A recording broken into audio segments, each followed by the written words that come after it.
Hi guys, எல்லாருக்கும் வணக்கம் guys. இந்த வீடியோவில் நம்ம என்ன பார்க்க போகிறோன்னா, ஆஸ்திரேலியா அணி வேஸ்ட்டுங்க. இந்த முறை குரூப் ஸ்டேஜுக்கு கூட ஆஸ்திரேலியா அணி தேர்வாவது எனக்கு ரொம்ப ரொம்ப கஷ்டமாக இருக்குங்க.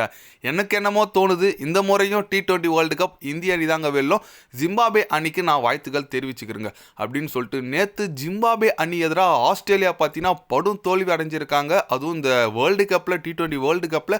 அது குறித்து முன்னாள் ஆஸ்திரேலியா அணியோட நட்சத்திர ஆல்ரவுண்டர்னு சொல்லுங்க ஷெயின் வாட்சன் பார்த்தீங்கன்னா ரொம்பவே மனம் உடைந்து பேசியிருக்காரு. ஆஸ்திரேலியா அணியை கழுவி ஊற்றி சொல்லியிருக்காரு. இந்தியா குறித்து நல்லதாக பேசியிருக்காரு. அவர் என்ன பேசினார், ஏது பேசினார் சொல்லிட்டு வீடியோவில் டீட்டெயில்டாக பார்க்கலாம். அதுக்கு முன்னே நீங்கள் நம்ம சேனலுக்கு புதுசாக வந்திருந்தீங்கன்னா ஒரு சப்ஸ்கிரைப் மட்டும் பண்ணிவிட்டாங்க. வீடியோக்குள்ளே போகலாம். ஆமாங்க, நேற்று பார்த்தீங்கன்னா ஜிம்பாப்வே அணி ஆஸ்திரேலியா அணி அடிச்சிருக்காங்க. வேர்ல்டு கப்பில் T20 வேர்ல்டு கப்பில் ஒரு பெரிய சாதனை படைச்சிருக்காங்கன்னு சொல்லாங்க ஜிம்பாப்வே. ஆஸ்திரேலியா அணி தோல்விக்கு பிறகு முன்னாள் ஆஸ்திரேலியா அணி நட்சத்திர வீரர் ஷெயின் வாட்சன் என்ன சொன்னாருன்னு கேட்டிங்கன்னா, இந்த மாதிரி ஆஸ்திரேலியா பண்ணுவாங்கன்னு சொல்லிட்டு நான் கொஞ்சம் கூட எதிர்பார்க்கலைங்க. ஒரு பெரிய டீமுக்கிட்ட தோத்தா பரவாயில்ல, ஜிம்பாப்வே போன்ற ஒரு வளர்ந்து வர டீமுக்கிட்ட தோக்குறாங்க, எனக்கு ரொம்ப கஷ்டமாக இருக்குங்க. ஆஸ்திரேலியா ஒரு காலத்தில் எப்படி இருந்துச்சு, பட் இப்போ பார்த்தீங்கன்னா நிறைய பிளேயர் ஃபிட்னஸை மெயின்டைன் பண்ண மாட்டாங்க. ஃபிட்னஸ் இல்லாதனால தான், இன்ஜுரினால தான் ஆஸ்திரேலியா அணி இந்த அளவுக்கு இப்போ T20 தோற்றுருக்காங்க. முக்கியமான பிளேயர்கள்லாம் இல்லை. எனக்கு ரொம்ப ரொம்ப கஷ்டமாக இருக்குது.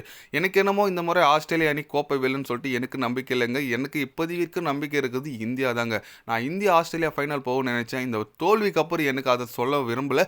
இந்தியா ஃபைனல் போவுங்க, கண்டிப்பாக கோப்பை வெல்றதுக்கான வாய்ப்புகள் நிறைய இருக்குது. அதே போல் ஹர்திக் பாண்டியா ஒரு ஆல்ரவுண்டராக நான் சொல்கிறேன். ஹர்திக் பாண்டியா ஒரு உண்மையாக ஒரு உலகத்தில் தலை சிறந்த ஆல்ரவுண்டருங்க. அவர் போன்ற ஒரு வீரர் கிடைக்கிறதுக்கு இந்திய அணியில் ரொம்ப ரொம்ப கொடுத்து வச்சிருக்குன்னு சொல்லுவேன். அவர் எப்படியாப்பட்ட கேம் ஒன்றா சேஞ்ச் பண்ணுவாருங்க. இந்திய அணிக்கு என்னோட வாழ்த்துக்கள் சொல்லிக்கிறேன், ஜிம்பாப்வே அணிக்கு என்னோட வாழ்த்துக்கள் நான் சொல்லிக்கிறேன் அப்படின்னு சொல்லிட்டு ஷெயின் வாட்சன் பார்த்தீங்கன்னா தலைவன் இதாங்க, ஒரு ப்ரொஃபஷனல் கிரிக்கெட்டர் பேர் பேசியிருக்காரு பாருங்க. என்னதான் நம்ம ஆஸ்திரேலியா அணியை தோக்கடிச்சிருந்தாலும் நம்ம ஜிம்பாப்வே அணியை பாராட்டியிருக்காருங்க. அது 100க்கு 100 உண்மைங்க. செம பெர்ஃபார்மன்ஸ் கொடுத்தாங்கன்னு சொல்லலாம் ஜிம்பாப்வே. அதை தொடர்ந்து இந்தியா சைடு வாங்க. இந்தியா பார்த்தீங்கன்னா ஒரு கோப்பை வெல்றதுக்கான தகுதியான டீம்னு சொல்லிட்டு பேசியிருக்காரு ஷெயின் வாட்சன். கரெக்டுங்க. ஏன்னா இப்போ பார்த்தீங்கன்னா 2-2 சொல்லிட்டு இந்த குரூப் ஸ்டேஜ் ஜெயிச்சிருக்காங்க.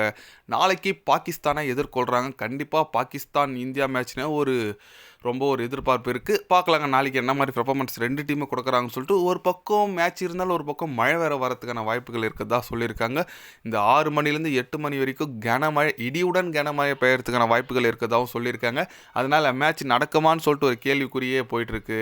அது மேட்ச் நடக்கணும், நடந்து இந்தியா பாகிஸ்தான் போட்டியில் இந்தியா வெற்றி பெறணும். அதுதான் எல்லாரோட ரசிகர்களோட எப்படி சொல்கிறது ஒரு ஆர்வம்னு சொல்ல. ஏன்னா எல்லோரும் ஃப்ளைட்டில் காசு செலவு பண்ணி லட்சக்கணக்கு செலவு பண்ணி போய் ஸ்ரீலங்காவுக்கு போயிருக்காங்க பார்க்குறதுக்கு. அவங்களோட காசுலாம் வேஸ்ட் ஆகக்கூடாது எல்லோரும் நினைப்பாங்க. பொறுத்து வந்து பார்க்கலாங்க. நீங்கள் சொல்லுங்கள், இந்தியா பாகிஸ்தான் போட்டி யார் வெற்றி பெறுவாங்க? ஆஸ்திரேலியாவை ஜிம்பாப்வே வீழ்த்திருக்காங்க. அது குறித்து உங்களோட கருத்துக்கள் என்னன்னு சொல்லிட்டு மறக்காமல் கமெண்டில் கொஞ்சம் சொல்லுங்கள். இது போன்ற ஸ்போர்ட்ஸ் நியூஸாக தெரிஞ்சுக்கணுன்னா சேனலை சப்ஸ்கிரைப் லைக் ஒன்று பண்ணிக்கோங்க. கண்டிப்பாக day by day channel update வரும்.